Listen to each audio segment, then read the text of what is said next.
You know what I'm sensing right here, 'no, sa temperature ng aking room? Ang naba-vibe ko rito mga mahal, 'no, is an energy here of someone na nagiging emosyonal, 'no? Parang may energy rin na parang pagkalungkot, 'no, pero more likely nagiging emosyonal, 'no? Alam mo yung energy, 'no, na parang masayang-masaya ka to the point na parang natatakot ka na yung baka sumunod ay maging malungkot ka naman. Gano'ng klase ng energy. Oh. So let us see who is this person here giving us that kind of vibe, 'no? Umpisa pa lang wala pa nga tayong binababang baraha, eh. Nagpapakita na ng gano'n, 'no, kabigat. Okay, na mensahe. So let us see who is this person here. Thank you so much, Archangel Michael, angel guides. Let us see. Okay.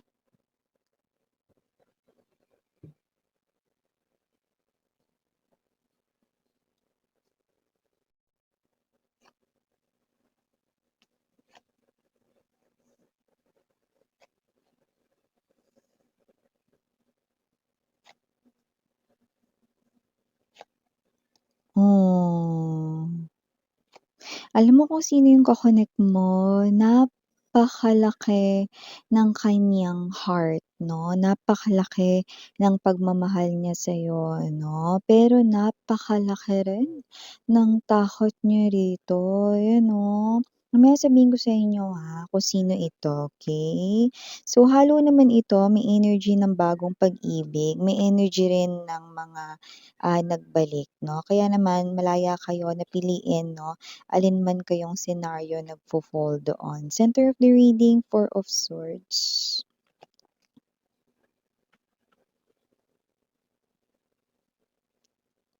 Oh.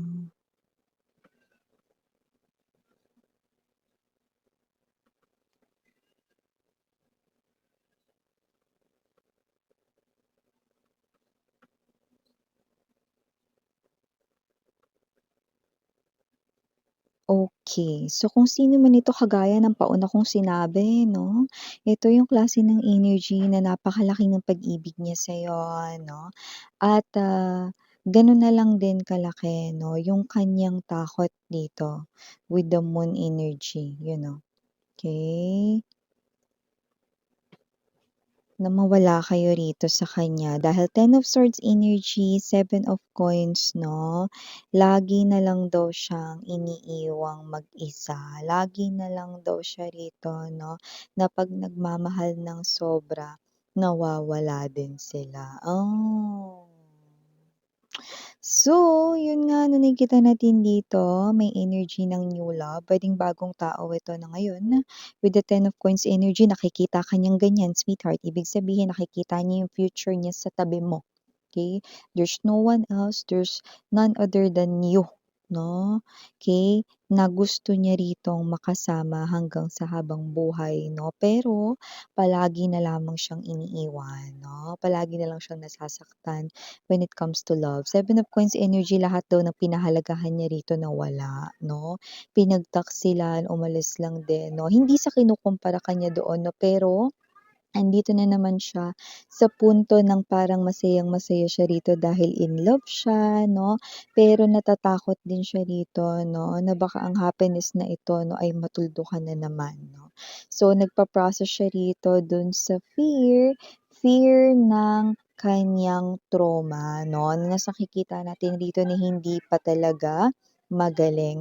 At kung ito naman 'no, ay ang inyo ritong person na nagbalik sa life ninyo with the presence of Hermit, possible na itong person na 'to 'no, ay maraming na-realize at na-realize niyang mahal niya kayo 'no, pero napakalaki ng takot niya rito 'no, na sa kabila ng pagbibigay ninyo ng isa pang tsansa, baka sa kalagitnaan 'no, ng inyong koneksyon 'no, ikaw ay makipagkalas sa kanya rito 'no, dahil baka bigla mong maisip na baka with the Wheel of Fortune ay muli niyang gawin 'yun sa'yo 'no, kaya parang inuunahan mo na siya 'no, or iniisip niya na inuunahan mo na siya 'no, bago niya yun magawa na makikipaghiwalay ka sa kanya. So, ang biggest fear, mapa-new person man ito or mapa-old person ninyo na magbabalik or nagbalik na, okey, napakalaki ng takot niya rito, ayan 'no. Ayaw ka kasing mawala, ayan 'no.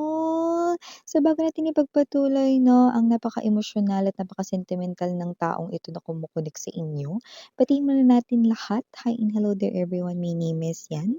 Welcome new subscribers, returning Eastern buyers ko, thank you so much mga puyaters. Thank you so much. At yun nga wala tayong gender dito ha, babae, lalaki, LGBT, everybody, I welcome. And of course, you can switch roles. Why? Because this is general reading. And at the end of the day, you have your free will if you want to claim the messages and use it as your guidance or not. It's up to you. And yes, no, wala rin po tayong time period here. Pwedeng nangyari na sa iba naman nangyayari na po ngayon at sa iba ay mangyayari pa lang. So, just take only what resonates, okay? So, ipagpatuloy na natin yung pinag-uusapan natin, 'no? Mapa new person, mapa old person, feel free kung saan kayo dun, ha, okay? Pero with the biggest moon, sa aking lahat ng tarot, okay, nakita ko dito na kung gaano ka niya kamahal, ganun din kalaki, 'no? Ganun din yung extent ng kanya ritong pagkatakot, 'no? Dahil nakikita ka ng taong ito, okey, na someone na sigurado na siya na ikaw yung gusto niya ritong ibigin, makasama habang buhay 'no.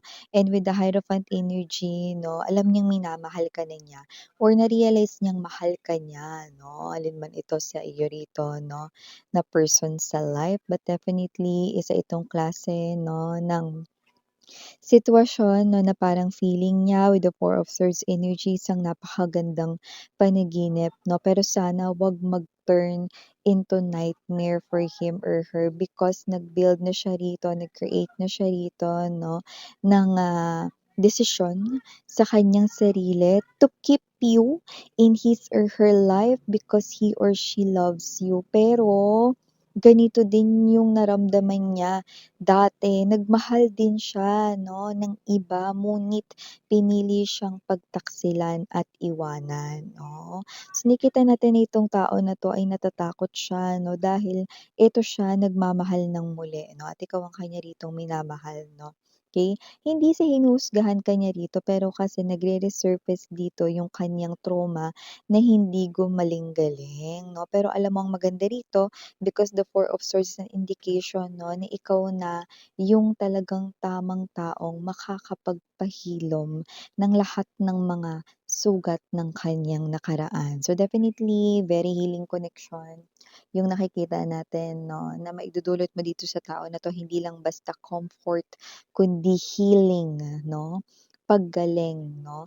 Eh, nakikita ko rito that because of you, okay, makakalimutan at makaka-move forward ang tao na 'to sa lahat ng pain at lahat ng sakit 'no, na naranasan niya 'no, dala ng maling pag-ibig dati 'no. At kung ito naman ay ang inyo rito 'no, na past lover na nagbalik or nagbabalik 'no, ngayon na ikaw ay umagree or pumayag na bigyan siya ng isa pang pagkakataon 'no, alam niya na hindi niya ito sisirain 'no, pero natatakot siya rito 'no, na baka ikaw mismo ay matakot 'no, at, bawiin mo 'no, yung iyo rito 'no, na pagbibigay ng chances sa kanya 'no. Gusto niya rito 'no, na patunayan sa'yo na talagang nagbago na siya, that with the Seven of Coins energy, okay, this person took a lot of efforts during those times, during the separation times ninyong dalawa 'no. Talagang inayos niya yung kanyang sarili, all of the issues, all of the concerns that you have sa kanya dati 'no. Talagang finix niya yon 'no, and I do see that, yeah, you will get back into each other's arms 'no, but this person here has this biggest fear of losing you 'no, sa middle ng inyong connection 'no. Kasi baka matakot ka, baka maalala mo yung trauma dati 'no, na dulot niya 'no. So, yun yung bagay na hindi niya maalis-alis sa isip niya 'no, with the Strength card and the Eight of Swords energy, this is this person's, okay, biggest fear 'no, something to do with the past, Wheel of Fortune 'no, kahit na ito ay new person para sa iba sa inyo, okay, past is definitely very evident rito 'no, as, something here na kailangan talagang ma-erase, kailangan talaga rito 'no na kalimutan 'no, for both of you to really move forward in this connection and to really have that kind of calmness and serenity in your connection. But definitely you, ikaw 'no, yung makakapagpahilom ng sitwasyon na ito. Whether this is your new person or whether this is your past lover here, I do see that this is a very healing connection, okay? If this is your past lover 'no, nahanap niyo talaga yung daan pabalik sa isa't isa. And if it is a new love or a newfound love, brand new, okay, this person here is someone you're destined to be with. It's just that this person here came from very traumatic experiences when it comes to love. Yeah, in the past, okay? So, I do see, okay, na itong tao na 'to sobrang mahal na mahal ka niya para lumabas yung Ten of Coins at Hierophant ng sabay.